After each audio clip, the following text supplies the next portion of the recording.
stop sharing dulu untuk menunjukkan melekatnya kata evaluasi dalam kegiatan. Ini contoh. Nah, ini. Nah, udah ya nampak ya. Nampak, Pak. Nampak ya. Nah, ini.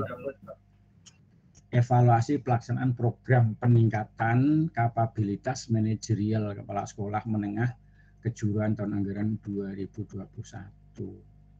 Ya, ini pelaksananya ini. Dan nama saya di atas itu ya. Ini berapa kawan yang melakukan baru tahun 2001 kemarin. Ini berkaitan dengan kegiatan yang berhubungan dengan evaluasi. Apa yang dievaluasi? Yang dievaluasi itu kata kuncinya kan ini enggak ada judul keduanya, jadi judul pertamanya ini yang di highlightnya saya. Yang dievaluasi itu adalah pelaksanaan program peningkatan kapabilitas kepala SMK. Nah, ini kan evaluasinya kan di ini. Waalaikumsalam. Sebentar ya Mas.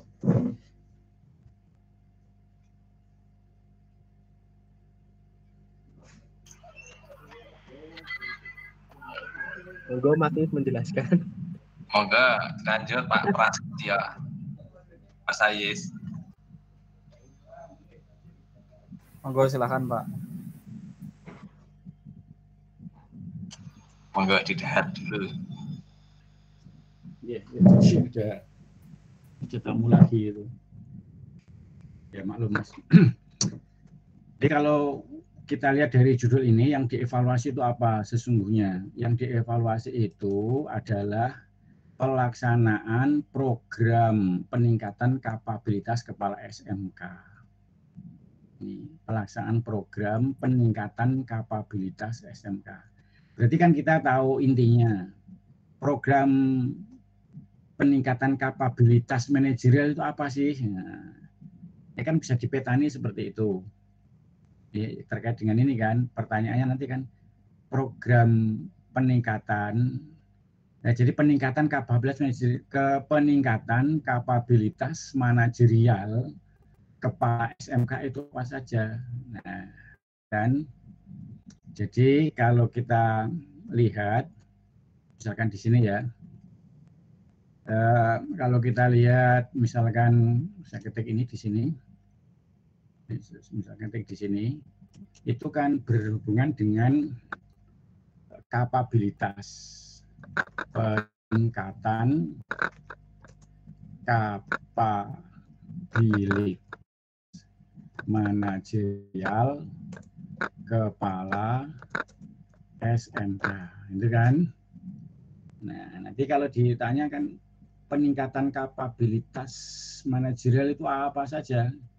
Kapabilitas manajerial. Manajerial kan berarti berkaitan dengan pengelolaan organisasi. SMK sebagai organisasi itu kan perlu dikelola. Nah, supaya pengelolanya itu capable, apa yang perlu diberikan kepada kepala SMK? Nah, maka dalam hal ini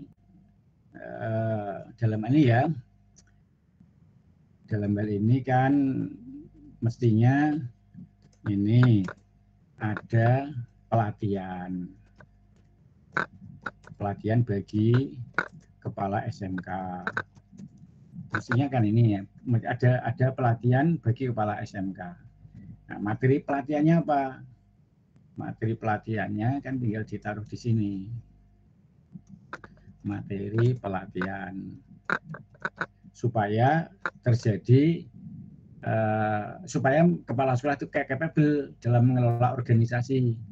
Sekolah sebagai organisasi. Sekolah sebagai organisasi itu intinya kan terkait dengan melaksanakan seluk-beluk ke SMK-an, mulai dari proses berkaitan dengan pembelajaran atau non pembelajaran, atau berkaitan dengan yang lain-lain itu. Nah, materi pelatihan yang perlu diberikan SMA. Nah, sementara ini yang diberikan untuk meningkatkan kapabilitas manajer kepala sekolah itu adalah melalui pelatihan. Pelatihannya apa? Materi pelatihan itu adalah ini CEO, Chief Executive Officer. Jadi kepala sekolah itu dilatih supaya mempunyai prinsip-prinsip kepemimpinan sebagaimana CEO mengelola perusahaan, Chief Executive Officer. Kalau di perusahaan-perusahaan kan istilahnya CEO. Nah, di situ kepala sekolah diberi pelatihan tentang CEO agar peran CEO itu bisa diimplementasikan di dalam mengelola organisasi sekolah. Apalagi yang perlu disampaikan, yang kan bisa MBA itu Magister Business Art itu ya, seni mengelola itu. Nah, tapi diberi nama mini MBA, mini MBA, mini MBA. MBA itu kan harus butuh sekolah selama paling tidak ya 18 bulan atau 1,5 tahun. Nah, itu dikasih mini MBA. Mini MBA berarti yang pokok-pokok tentang bisnis art itu, mengelola bisnis. Nah, nanti apalagi yang disampaikan oleh kepala untuk pelatihan itu agar kepala sekolah mempunyai kapabilitas yang lebih agar organisasinya bisa dijalankan dengan sebaik-baiknya supaya setiap kegiatan pengelolaan organisasi itu progres bisa dipantau. Nah, salah satu contohnya adalah dimunculkan yang namanya gerakan, satu gerakan apa? Sekolah. Gerakan sekolah yang bagaimana? Yang menyenangkan. Ini diadopsi dari anak-anak pramuka itu. Anak pramuka itu kan senang loh. Jadi intinya kan tepuk tangan, bukan anak pramuka, anak TK, dari anak TK, isinya kan senang, sekolah itu senang. Kalau anak TK itu kalau sekolah kan senang banget. Nanti ketemu kawan-kawannya, pada guru ketika sampai di sekolah itu tepuk-tepuk tangan, nyanyi, sambil pokoknya tidak ada beban sekolah itu. Berangkat sekolah senang.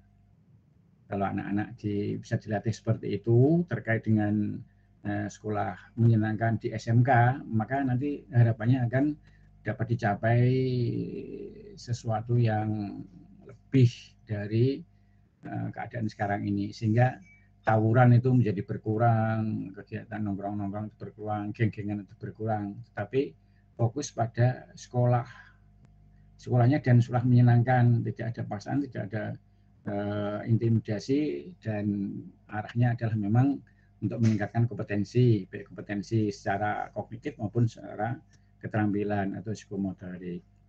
Nah, di antara sekian itu wujudnya apa nanti? Wujudnya itu ya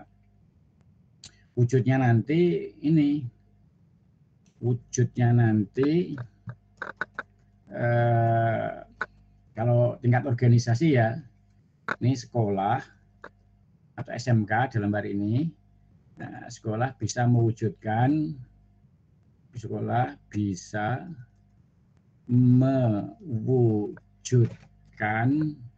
yang namanya teaching factory. Nah, itu namanya teaching factory atau TEFA itu yang dikembangkan, dan banyak, tidak hanya teaching factory, salah satunya adalah teaching factory. Nah, di situ kalau anak-anak sekolah menyenangkan, nanti orientasinya kan pada yang tampak di slide itu apa, Mas? Bener PDF ya? Nanti jangan-jangan ya Pak, PDF Pak. PDF ya. Nah, nanti saya ngomong banyak tapi nggak ada yang ditayangkan dan yang dilihat. Jadi wujudnya itu adalah bisa mewujudkan teaching factory itu. Ini salah satu teaching factory itu. Nah, di sini anak akan bisa belajar tentang bagaimana kegiatan praktikum itu, karena sekolah SMK ya, bagaimana kegiatan praktikum itu bisa berorientasi pada produk jual. Kalaupun tidak membuat satu produk tertentu, ya misalkan part atau komponen yang siap dijual. Ada SMK itu yang membuat penutup cooler. Ya, bagian dari design factor ini, penutup cooler penutup cooler motor fiction. Coba cek cooler fiction, coba dicek deh, cooler motor fiction, dicek itu dicari gambar, nanti dicari gambarnya. Itu di coolernya kan ada biasanya animasinya ya, atau istilahnya apa, aksesoris, maaf, aksesoris. Nah ini contohnya ini. Sebentar, ini contohnya. Nah, ini Mas ada contohnya, saya tunjukkan. Mudah-mudahan bisa saya copy PDF. Kadang bisa, kadang enggak. Sebentar, ini sudah maaf. Nah, ini salah satu contoh. Nanti saya hapus kalau nah ini kosong nih ya. Semoga bisa.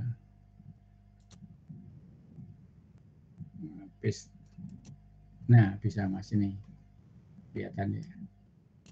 Ini yang saya sebut sebagai penutup cooler itu ini. Minta kalau beli berapa, yang penjenengan punya motor fiction ya, ini ya. Nah ini coolernya itu yang ini nih. Nah, ini ada satu SMK yang membuat menggunakan mesin CNC, computer numerical control itu, membuat variasi penutup ini. Satu dijual 60.000. Ya bagus, pakai CNC, membuatnya CNC. Nah, satu dijual 60.000. Ada satu perusahaan yang mau menampung produk dari SMK itu, sebulan minta 2.000 piece ini. 2.000 pieces lempengan ini penutup 2.000. Tapi kulaknya ya ada 60.000, mungkin belinya ya berapa, 40.000 atau berapa, sehingga nanti dijual lagi 60.000. Kalau dijual ketengan kata sekolah itu saya nanya, harganya 60.000 buat ini khusus. Karena SMK itu mendapatkan dana dari pemerintah untuk mengembangkan teaching factory yang wujudnya adalah SMKPK itu, pusat keunggulan, maka salah satu dari dana yang diberikan di samping untuk membuat satu gedung dan fasilitas teaching factory, salah satunya adalah dibelikan mesin CNC. Nah, supaya kegiatan siswa menghasilkan sesuatu, maka mesin CNC itu dioperasikan di samping pengalaman praktek siswa, didesain untuk membuat ini, lempengan penutup cooler mesin fiction. Nah, jadi beberapa. Karena hanya mesin satu sehari itu ya paling dapat 2 itu. Jadi dapat 2 itu. Kalau sebulan enggak 2.000 kan enggak mungkin. Kenapa hanya 2? Ya karena mesinnya satu gantian, enggak bisa prosesnya itu continuous. Urut itu enggak bisa. Satu melakukan ini, nanti istirahat kembali lagi. Kalau mesinnya 2 kan ada satu melakukan pekerjaan A, kemudian pekerjaan A baru setengah atau 3/4 lanjutkan ke pekerjaan B. Pekerjaan B, kalau nanti kalau B tambah lagi, nanti lanjutkan finishingnya di pekerjaan 3, mesin yang terakhir. Ini karena mesinnya satu ya gonta-ganti itu. Pekerjaan A diselesaikan semua. Berapa nanti selesai, pekerjaan B selesaikan semua. Jadi sistem batch itu mandek-mandek itu. Kalau sistem continuous, pekerjaan A selesai, lanjut ke pekerjaan B selesai, finishing pekerjaan C dan seterusnya. Ini salah satu contoh. Nah, kembali kepada persoalan tadi, bahwa sebenarnya evaluasi ini yang saya katakan di awal itu kan biasanya dilekatkan dengan judul. Kalau misalkan riset, evaluation riset ya evaluasi apa itu. Nah, kebetulan ini dikaitkan dengan peningkatan kapabilitas manajerial kepala sekolah. Nah, kemudian program KPLS itu udah kan dijalankan. Ini Mas, Mbak. Ini kan sudah dijalankan ya, ini sudah dijalankan.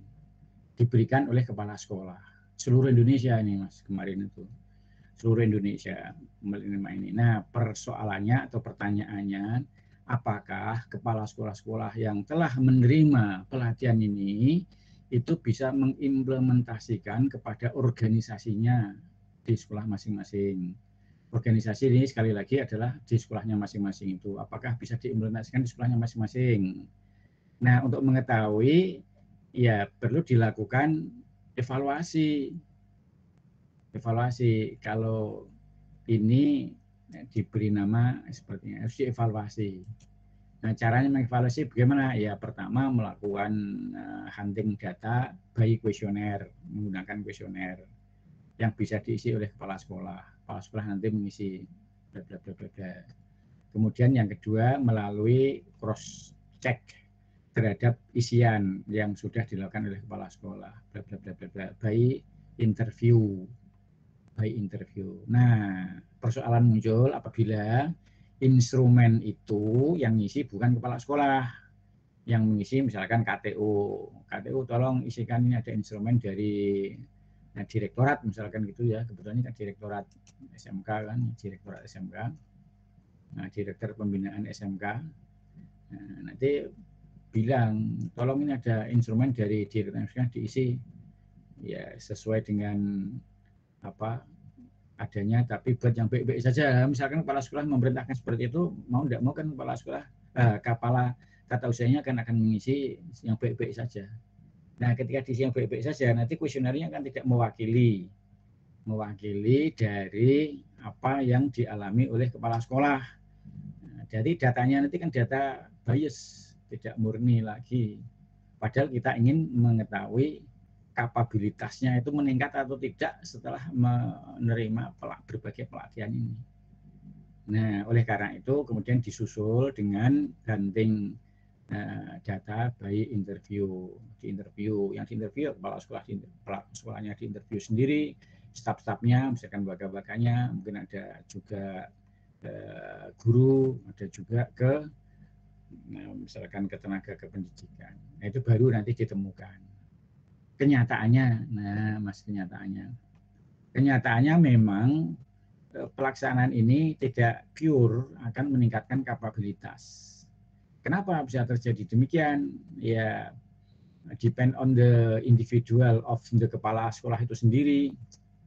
Kadang kepala sekolah saking sibuknya dan benturan dengan kegiatan-kegiatan daerah provinsi ya, SMK kan levelnya provinsi, kegiatan dengan provinsi atau kegiatan dengan direktorat ini sendiri, di mana kepala sekolah itu akan mempunyai peran ganda atau banyak sekali, harus mengikuti ini, itu. Akhirnya pelatihan ini kan diabad menjadi sambilan itu, jadi nggak serius. Akhirnya nggak didiseminasikan kepada anak buah yang ada di sekolah masing-masing. Itu yang terjadi. Salah satu yang kita kunjungi atau kami kunjungi kemarin. Nah, akhirnya kita sudah tahu bahwa evaluasi itu biasanya melekat di dalam title. Evaluasi apa itu? Nah, sekarang kembali ke slide PPT. Ini saya stop sharing dulu. Kembali ke PPT sebentar. Ini harus kembali ke PPT. PPT-nya mana ini ya? Kegunaan evaluasi ini.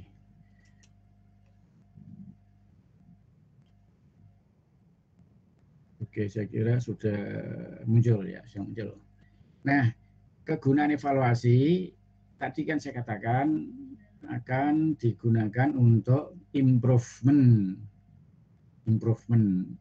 apa ya yang dievaluasi, objek evaluasi itu tadi. Objek evaluasinya apa yang akan diimprove, bisa pendidikan, bisa pelatihan, bisa pendidikan dan latihan. Nah, kalau yang saya tayangkan tadi itu berkaitan dengan pelatihan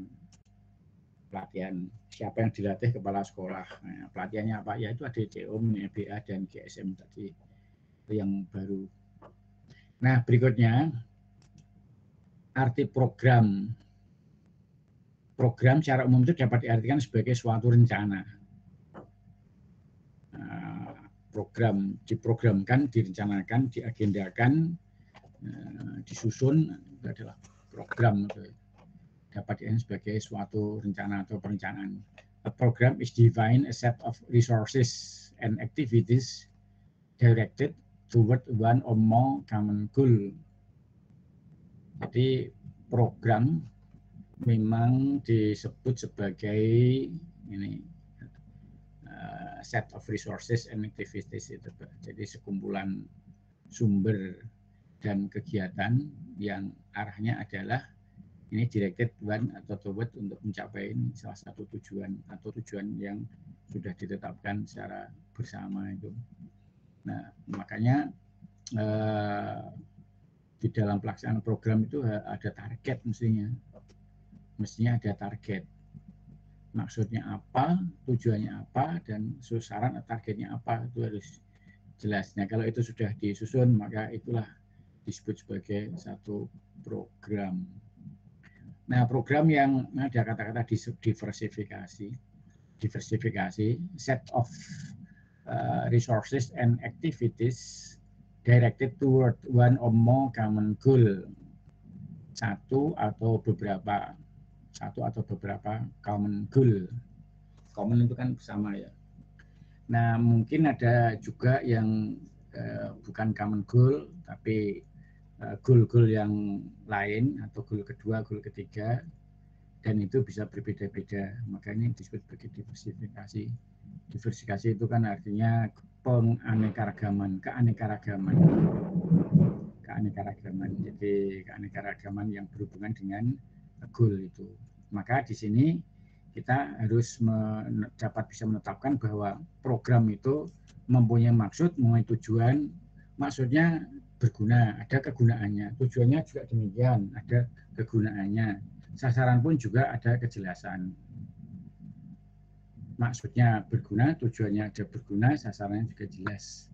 Nah, terkait dengan tujuan berguna itu tadi, common goal itu tadi ya, common goal itu resource activities directed toward one common goal. Nah, ini nanti tujuannya bisa dibuat common atau ada diversifikasinya bermacam-macam, itu nanti tinggal diatur.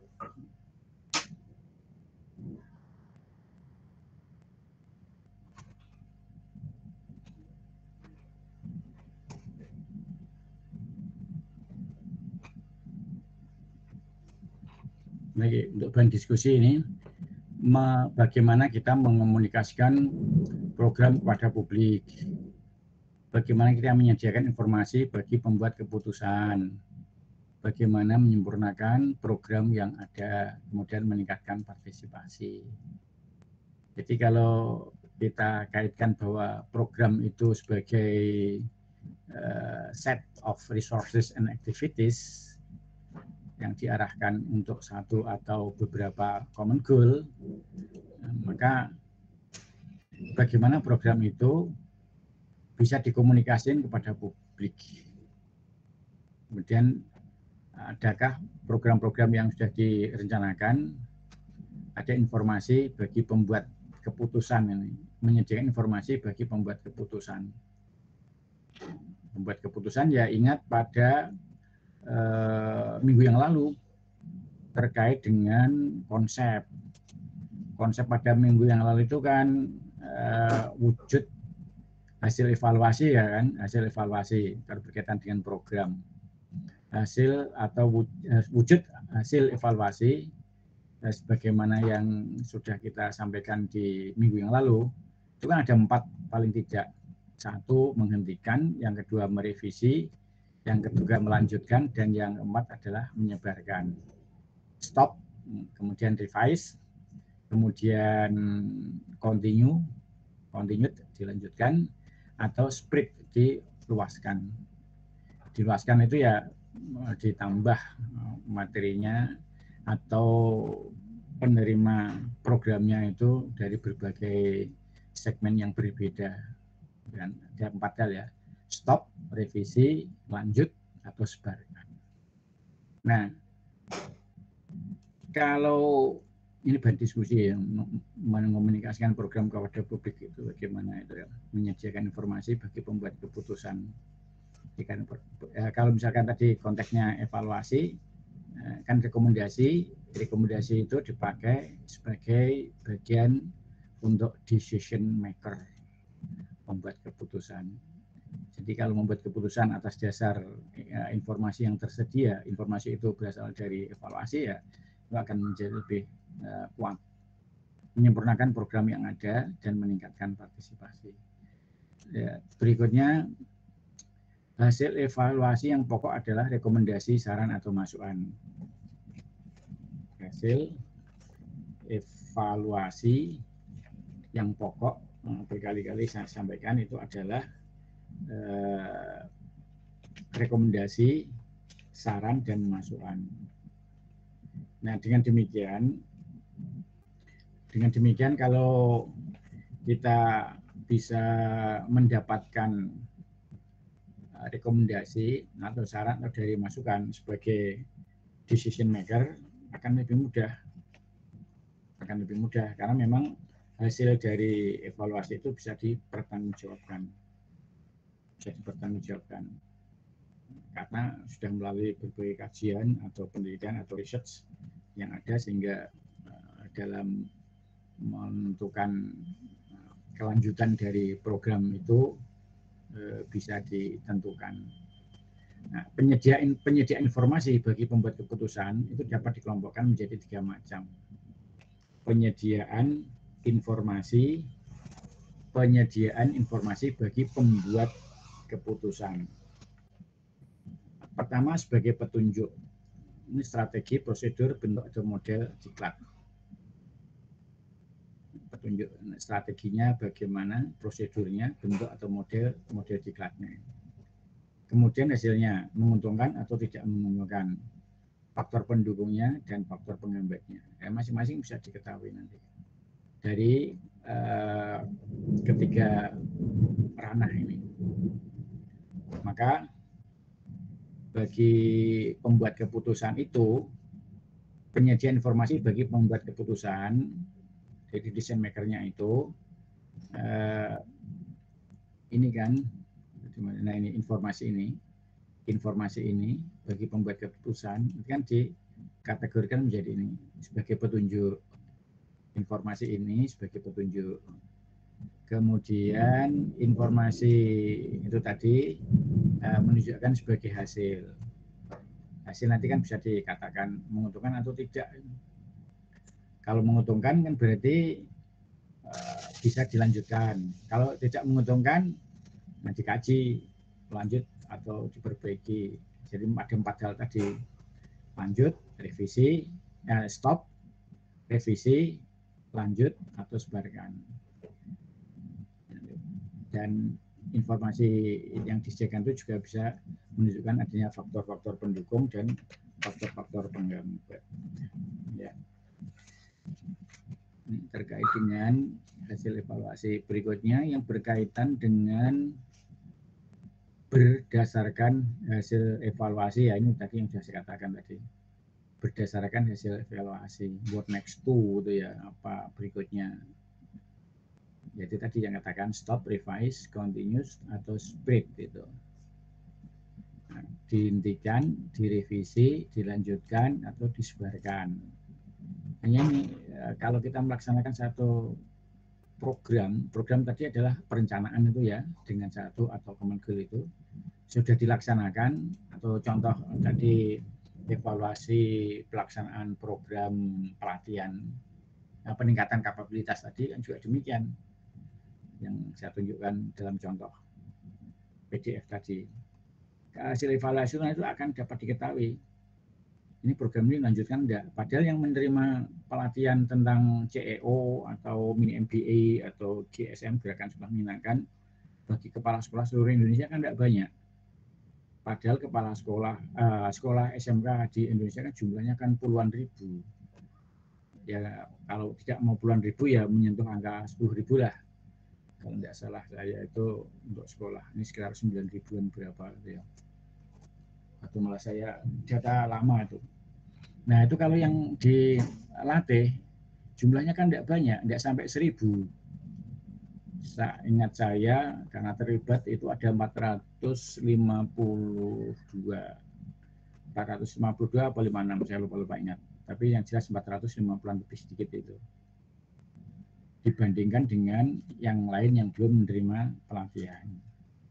Nah, dari sampel kepala sekolah yang dilatih tentang peningkatan kapabilitas manajerial itu, levelnya seperti apa? Nah, kalau baik, mestinya kan dilanjutkan. Ini. Kalau tidak baik, mestinya akan ada dua pilihan, stop atau perbaiki. Kalau diperbaiki berarti kan dilihat dari hasil evaluasi. Dari hasil evaluasi tadi di bagian mana yang perlu diperbaiki. Nanti kan hasilnya menjadi lebih baik. Nah, kalau misalkan ternyata jauh dari harapan ya stop saja. Berarti dana untuk tahun berikutnya, misalkan sudah desain selama 3 tahun, itu ternyata tahun pertama tidak mengembirakan dan banyak kurang efektivitasnya rendah, maka hentikan saja. Kalau dihentikan kan berarti nyari program yang lain. Program apa yang perlu dipakai sebagai metode peningkatan kapabilitas, harus cari yang lain karena dana sudah tersedia selama 2 tahun ke depan. Tahun pertama ternyata tidak sukses gitu.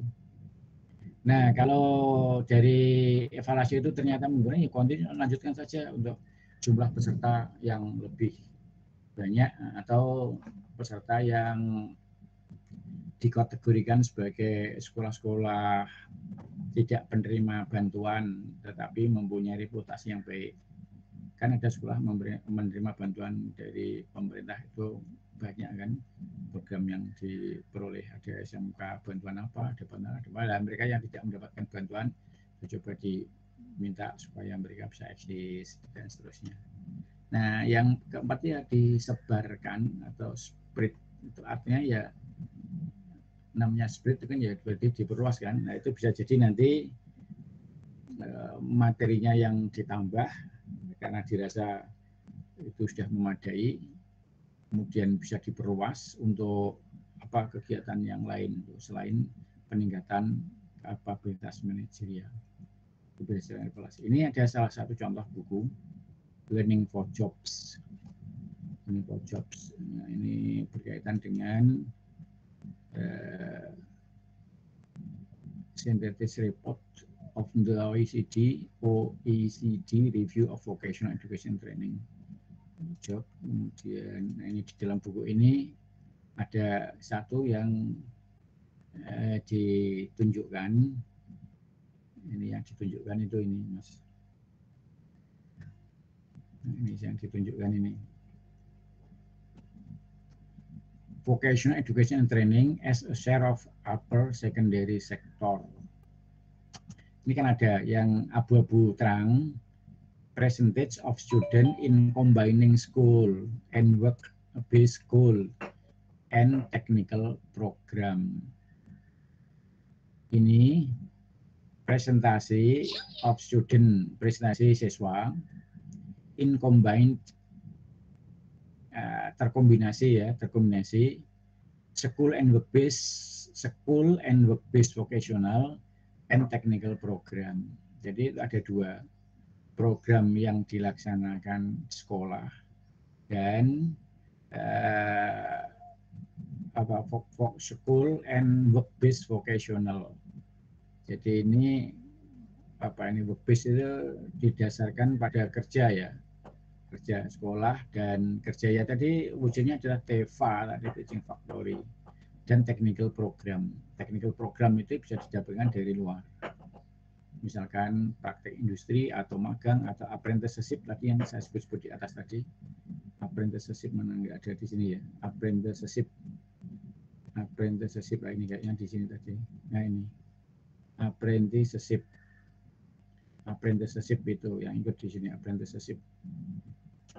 Ini. Terus yang kedua itu yang gelap, abu-abu gelap berarti yang ini. Itu presentasi siswa in school based vocational programs. Jadi yang berbunyi school based vocational and technical program. Ini kan tidak ada work base-nya. Tidak ada work base-nya ya. Yang pertama itu ada work base-nya.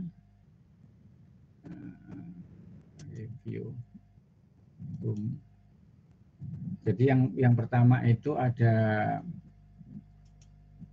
ini, ada workbase-nya ini. Yang kedua itu tidak ada. Ini school based vocational program. Jadi ini SMK yang hanya melaksanakan program-program di sekolah teknik saja. Kalau ini mesti ada keterlibatan work-based itu dan technical. Ini kan dapatnya dari luar. Dapatnya dari luar atau melakukan program pemagangan itu. Program pemagangan apprenticeship tadi ini. Apprenticeship ini pemagangan. Nah, yang menarik dari ini adalah nampak bahwa yang abu-abu terang yang saya tandai kan ini abu-abu terang full, abu-abu terang ini Denmark gitu ya, abu-abu terang lebih tinggi. Yang kedua ketinggi adalah ini Switzerland, Swiss. Yang ketiga tinggi adalah ini Germany. Kemudian yang lain-lainnya kan ini ada Czech Republic, ada Slovakia Republic, Austria. Tapi pada bagian lain yang abu-abu gelapnya lebih tinggi. Kalau di bagian tempat ini presentasinya rendah ya, tetapi presentasi Student Combined School and Work-Based and Technical Program itu tinggi di Hungaria. Artinya apa? Artinya sekolah-sekolah yang dilaksanakan dengan program sekolah dan plusnya itu di luar atau dikaitkan dengan industri seperti di Jerman terkenal dengan sistem gandanya, kemudian di Swiss juga demikian. Ternyata ini memberikan persentase yang lebih tinggi dibandingkan dengan yang work-based and technical program saja, base vocational and technical program saja seperti SMK tempat kita itu. SMK itu kan intinya base vocational and technical program. Keterlibatan dengan industri itu kan hanya sekedar praktek saja ya, nebeng di industri selama beberapa bulan itu. Nah kalau sana enggak, itu berarti ada semacam program yang sangat terkait dengan dunia industri. Ini negara-negara ini kan terbukti, Switzerland, Germany, dan Denmark. Hanya yang populer di negeri kita itu adalah Jerman dan Swiss. Kalau Denmark itu tidak begitu populer di negeri kita terkait dengan pendidikan vokasional. Nah, jejak-jejak Swiss, kalau Jermani saya kira sudah banyak ya jejaknya di negeri kita dengan peluncuran sistem ganda itu atau link and match itu kan aslinya dari Jerman. Tapi jejak Swiss itu juga banyak yang kita kenal di negeri kita. Jejaknya, penjelasan dapat googling yang namanya Swiss Contact. Swiss Contact, bahasanya bahasa Jerman atau bahasa Inggris itu ya.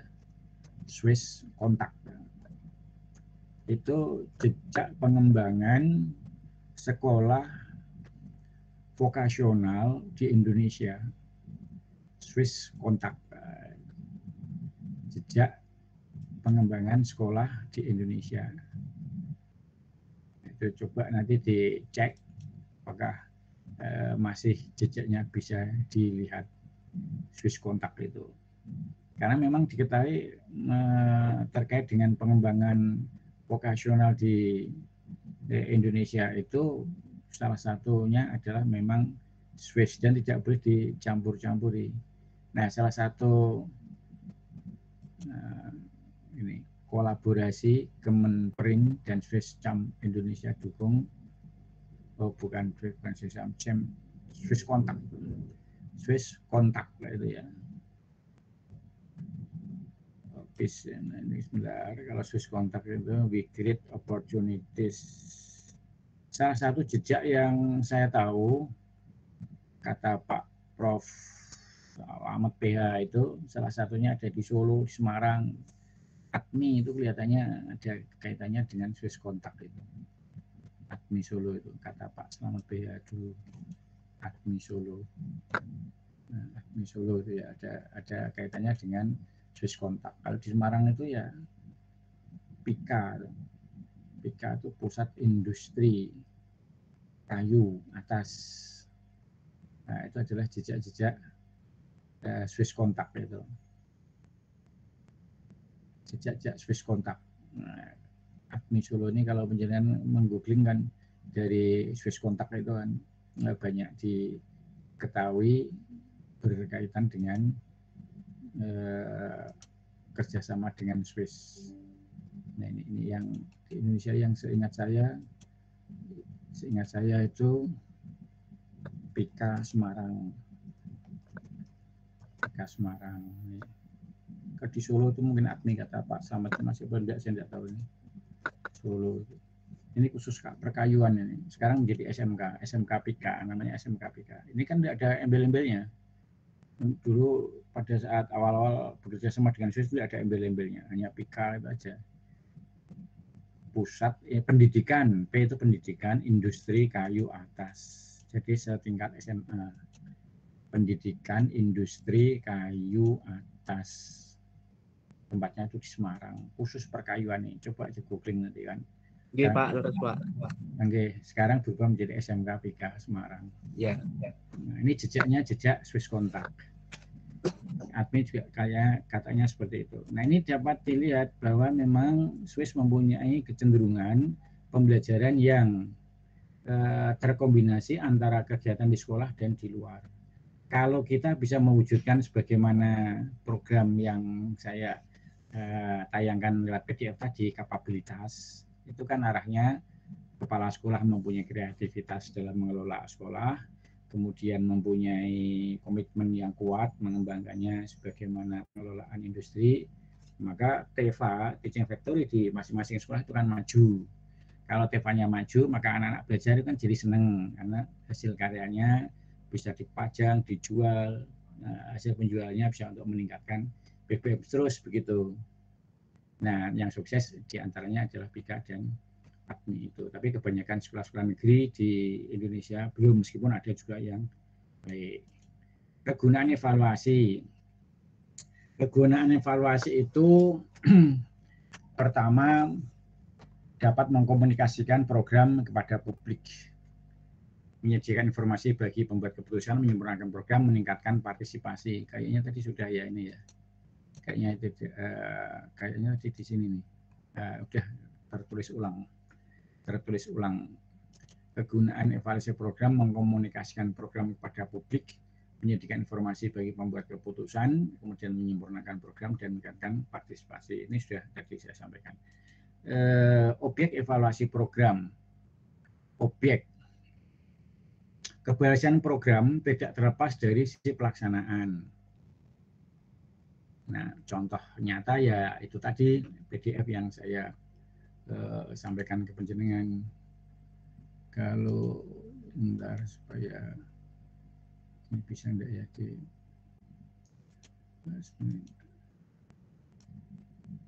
bisa enggak sebentar. Oh enggak bisa. Oh, ini aja saya gini kan snapshot aja. Saya snapshot. Nah, Oke. Nah, ini saya klik.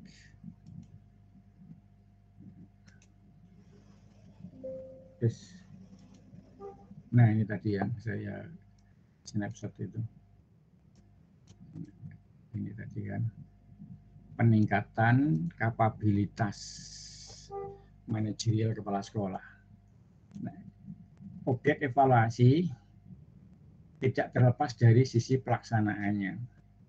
Kalau melihat kenyataan yang sudah ada, ini kan ada kapabilitas manajerial kepala sekolah kan nyata, bisa dilihat itu ya. Apakah kepala sekolah yang tidak menerima pelatihan itu capable dalam mengelola manajerialnya di sekolah. Nah, itu nanti menjadi objek. Penelitian juga bisa menjadi objek evaluasi juga bisa, tetapi lebih cenderung kepada objek penelitian.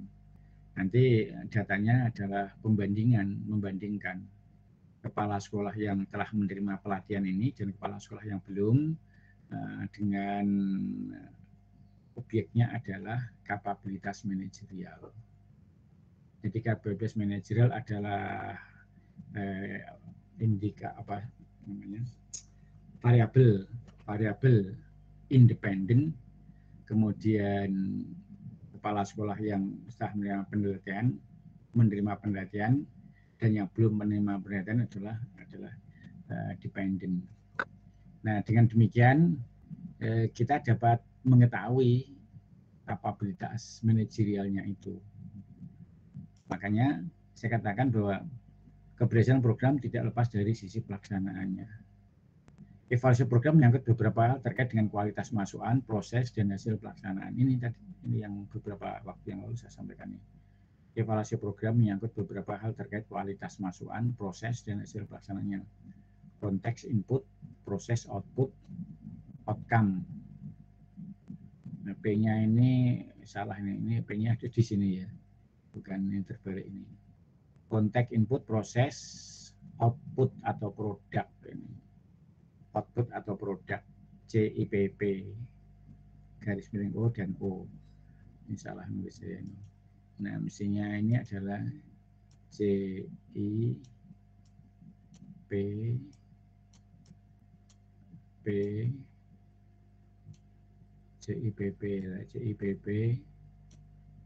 konteks input proses produk atau outcome output produk output dan outcome. Ini on-nya outcome kan gini.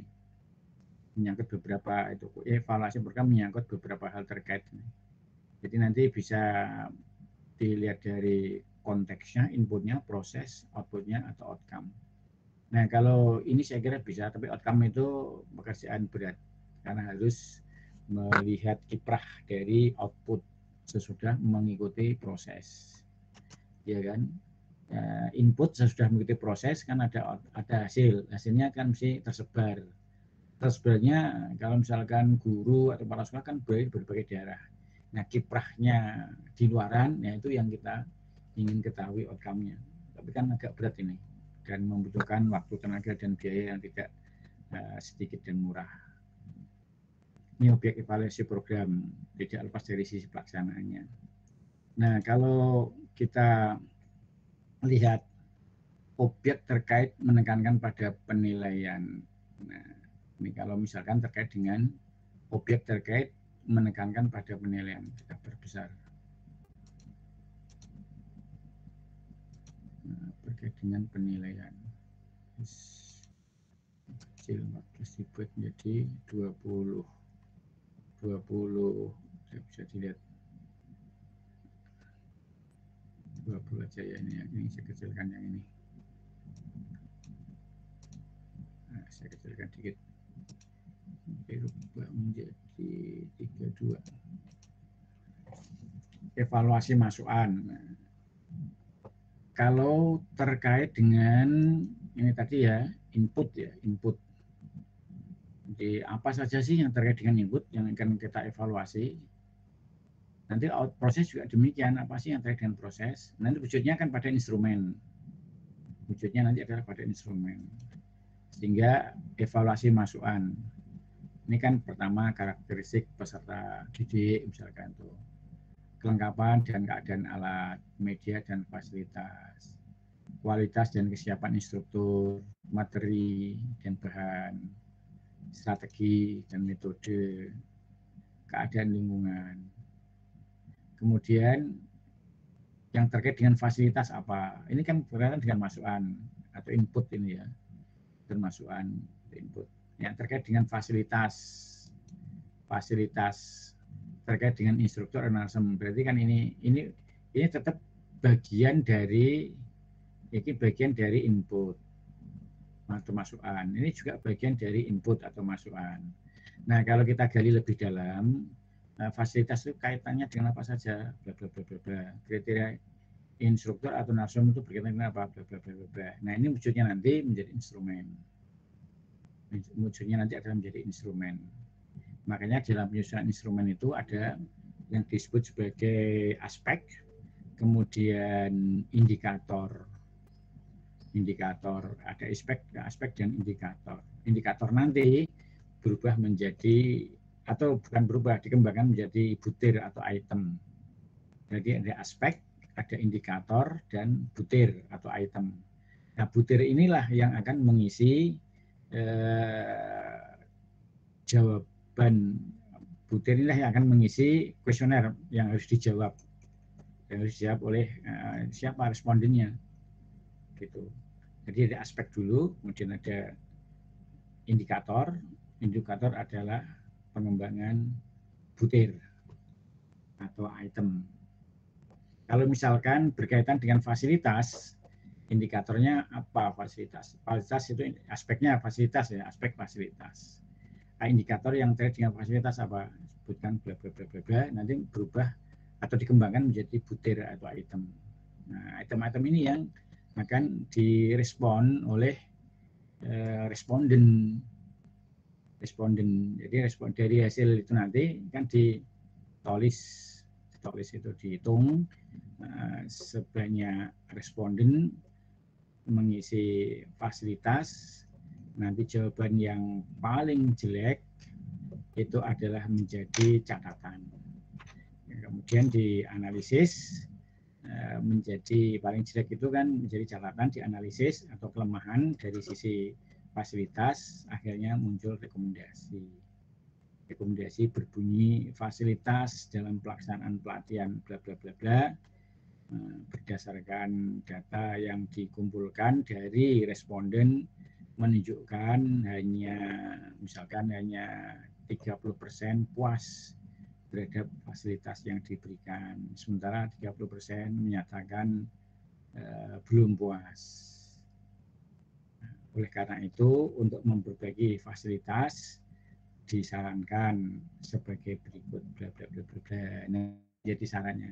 Nah, ketika itu sudah dibaca oleh pengambil keputusan akhirnya kan menentukan kalau begitu berkaitan dengan fasilitas yang belum memuaskan bagi peserta pelatihan perlu diadakan perbaikan. Perbaikan menyangkut apa? Misalkan itu ada di penginapan ya, tempat penginapan, makanan, macam-macam itu nanti pada sisi yang mana, kemudian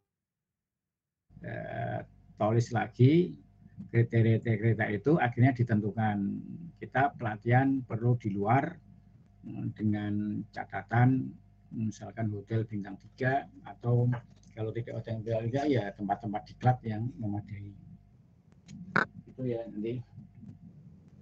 Nah, berikutnya yang berkaitan dengan waktunya berhabis ini 14.40. Berkaitan dengan evaluasi program, tadi objek evaluasi pengelolaan pelatihan, keefektifan media atau alat pelatihan, kinerja instruktur, minat, sikap, cara berlatih peserta. Ini berkaitan dengan proses. Berkaitan dengan proses ini. Oke. Apa yang mau dievaluasi? Nah, pengelolaan. Nah, kembali saya katakan bahwa ada hal yang perlu ditetapkan untuk mengetahui proses, yaitu tadi ada aspek, kemudian indikator. Kalau sudah ketemu aspek dan indikatornya, baru dikembangkan menjadi butir. Nah, butir-butir itu yang akan dijawab oleh responden. Nah, berkaitan dengan proses ya salah satu atau salah dua dan seterusnya di antara aspek yang berkaitan dengan proses itu ya, atau indikator yang berkaitan dengan proses ya, pengelolaan pelatihan, keefektifan media atau alat pelatihan, kinerja instruktur, minat, sikap, cara berlatih peserta, dan seterusnya. Kemudian ini pelaksanaan. Pelaksanaan ini kan proses pelaksanaan, berkaitan pelaksanaan kan proses juga ya. Pengukuran terhadap hasil belajar peserta meliputi aspek kognitif, afektif, psikomotorik, kinerja sebelum, selama, sesudah mengikuti program menggunakan tes atau non-tes. Pemantauan implementasi hasil dari peserta. Nah, ini beberapa hal yang perlu dilihat atau diperhatikan terkait dengan evaluasi pelaksanaannya.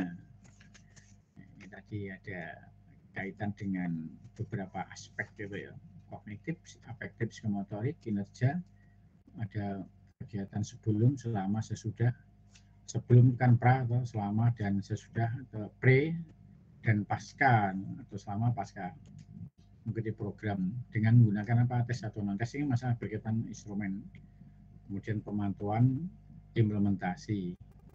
Sesudah ini dilakukan apa berikutnya, adakah aspek tertentu yang dipilih oleh evaluator terkait dengan penetapan objek evaluasi? Apakah adakah aspek-aspek tertentu yang dipilih oleh evaluator terkait dengan penetapan objek evaluasi? Itu bergantung pada kompleksitas objek evaluasi itu sendiri. Nah, juga bergantung pada tenaga ahli yang ada, termasuk yang ada dalam tim. Dipilih oleh evaluator terkait dengan penetapan objek evaluasi. Bergantung pada kompleksitas objek. Nah, misalkan begini, kompleksitas objek itu ya, yang paling hangat itu kan tentang pembelian pesawat tempur kalau nggak salah itu ya, sebanyak berapa itu 24 itu dari Amerika. Berita yang muncul kan Amerika Serikat setujui Indonesia membeli pesawat tempur gitu. Nah, ini kalau kita ingin mengevaluasi terkait dengan penetapan objek evaluasi pembelian pesawat tempur gitu ya, itu kan kompleksnya banyak, kompleksitas objeknya banyak sekali. Apalagi yang dievaluasi itu adalah pembelian pesawat tempur. Nah ini evaluatornya juga sangat ini keder nanti kalau mau mengevaluasi itu. Lepas dari ini ya, kita lepas dari kontroversi iya dan tidak membeli pesawat tempurnya itu, kan mesti ada dasarnya sehingga bisa ditetapkan, oh kita perlu beli pesawat tempur. Rekomendasinya kan gitu tuh, kita perlu beli pesawat tempur. Nah, untuk menetapkan bahwa kita perlu beli pesawat tempur itu dasarnya apa? Evaluasi kan. Evaluasi objeknya apa saja, bla bla bla bla macam-macam, seluruh Indonesia, kompleks sekali menyangkut keamanan negara dan seluruh Indonesia. Kalau misalkan beli pesawat tempur untuk mengamankan daerah Natuna, nanti yang daerah timur bagaimana? Nanti yang daerah utara bagaimana, Kalimantan Utara itu? Apa pesawatnya dibagi 24 itu taruhlah menjadi 4 itu aja 6 taruh di bagian barat, 6 timur, kemudian 6 lagi di bagian utara, dan 6 di Pulau Jawa Selatan misalkan gitu. Nanti juga akan muncul lagi beberapa pertanyaan, apakah memadai dengan 6 pesawat tempur itu untuk mengawasi semacam-macam. Ini kan kompleks sekali. Kalau dikatakan kompleks ya, di pendidikan saya kira ya kompleksitasnya akan bisa kita lihat manakala objek evaluasinya itu menunjukkan menunjukkan kerumitan itu. Jadi seperti bola salju itu semakin menggelinding kan semakin besar. Tenaga ahli yang ada termasuk yang ada dalam tim. Nah, pemilihan tenaga ahli untuk evaluator sebagai evaluator itu ya tidak sederhana mestinya. Tidak sederhana, adalah yang orang-orang yang memang mempunyai komitmen untuk perbaikan. Karena improvement tadi, evaluasi kan istilahnya improvement untuk perbaikan. Tapi kalau evaluasi itu digunakan untuk menyenangkan, nah sudah berbeda. Nah, untuk evaluator itu tidak independen lagi. Demi pertimbangan praktis, objek evaluasi bisa ditentukan. Ada 7 demi pertimbangan praktis. Materi pelatihan, metode pelatihan, kecakapan, keterampilan, kompetensi narasumber, pengetahuan, keterampilan, sikap peserta pelatihan, alokasi waktu ke tempat pelatihan dan penyelenggaraan. Nah ini hal-hal yang sekiranya bisa digunakan secara praktis untuk mengevaluasi suatu pelatihan, materi pelatihan. Ini berbunyi, misalkan ini berkaitan dengan apa? Berkaitan dengan proses input atau produk ya. Taruhlah bagian mana bisa ditempatkan. Ini sebagai aspek, kemudian indikatornya apa? Materi pelatihan. Indikatornya materi pelatihan sudah lengkap, misalkan masih perlu pembenahan dan sebagainya, kemudian menjadi butir. Butirnya kan bisa dibunyikan materi pelatihan yang digunakan dalam bla bla bla bla bla memadai. Materi pelatihan mampu mendorong saya lebih kreatif, misalkan materi pelatihan masih terasa itu nanti akan dipilih oleh peserta dengan jawaban berdasarkan skala Likert atau yes and no, ya dan tidak, bergantung pada jenis analisis yang ditetapkan. Itu berkaitan dengan praktis. Kemudian yang saya akhiri di slide 20 ya. Saya akhiri di slide 20. Ini apa ini? Ini tadi sudah kita pilah-pilah secara lebih jelas terkait dengan input, proses, output. Nah, ini sudah saya tunjukkan. Input terkait dengan input misalkan materi pelatihan, kompetensi server, kompetensi peserta. Proses yang berkaitan dengan metode pelatihan, alokasi waktu, tempat pelatihan, penyelenggaraan. Output nanti juga bisa ditulis apalagi yang berkaitan dengan output. Macam-macam ini bisa dilanjutkan sendiri, sehingga berdasarkan kategori ini objek evaluasi nanti di sini bisa dilanjutkan tentang aspek. Kalau kita angkat materi pelatihan sebagai aspek, maka nanti indikator materi pelatihan itu apa? Indikator dideskripsikan atau di breakdown atau diidentifikasi lebih detail. Kalau saya lebih membuat item atau pertanyaannya nanti menjadi lebih jelas, gitu ya. Ini berkaitan dengan input, proses, output atau produk. Input, proses atau output. Input, proses atau output. Nah, ini berkaitan dengan itu. Saya kira ini materi 20, slide 20 tadi saya berdiri sampai slide 20. Langkah-langkah evaluasi menurut Brinkhoff itu ada 6. Ada berapa ini? 1, 2, 3, 4, 5. 1, 2, 3, 4, 5, 6, 7, ada 7. Ini menurut Brinkhoff yang dilakukan ya fokus pada evaluasi, bagaimana melakukan evaluasi, bagaimana mengumpulkan informasi, bagaimana menganalisis dan menafsirkannya, bagaimana menyampaikan laporan, kemudian bagaimana mengelola evaluasi, kemudian evaluasi untuk evaluasi. Jadi evaluasi untuk evaluasi. Nah, inilah beberapa bagian penting yang berkaitan dengan kegunaan evaluasi program. Masih ada beberapa slide. Minggu depan kita lanjutkan sedikit, baru kita lompat ke materi yang berikutnya. Saya kira ini, Mas. Jadi kesimpulannya bahwa evaluasi itu jelas kita gunakan untuk improvement bagi pengambil keputusan. Sekalipun evaluasi itu tidak semata-mata untuk improvement, untuk menentukan empat ranah itu tadi.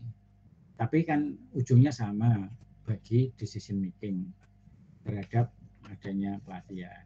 Apakah stop, revise, continued, atau di spread, disebar luaskan. Saya kira ini Mas Mbak yang bisa saya sampaikan.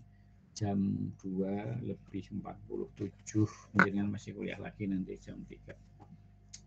Ada respon? Ada respon, silakan. Sofyan, gimana, sehat Mas? Alhamdulillah. Mas PI, PI ini maraton nih kuliahnya ini. Iya Pak. Sehat ya Mas ya? Iya, alhamdulillah Pak, sehat Pak. Alhamdulillah sehat terus nih. Ceweknya mana nih nggak kelihatan ini? Mbak Esti, Heti Purwaning Room. Hadir Pak. Oh iya, alhamdulillah. Gimana Mbak, sehat Mbak? Alhamdulillah baik. Kelihatannya sudah saya setujui itu KRS-nya di depan kegiatan akademik itu kan ada saja Mbak. Iya, DWA-nya Pak Bram.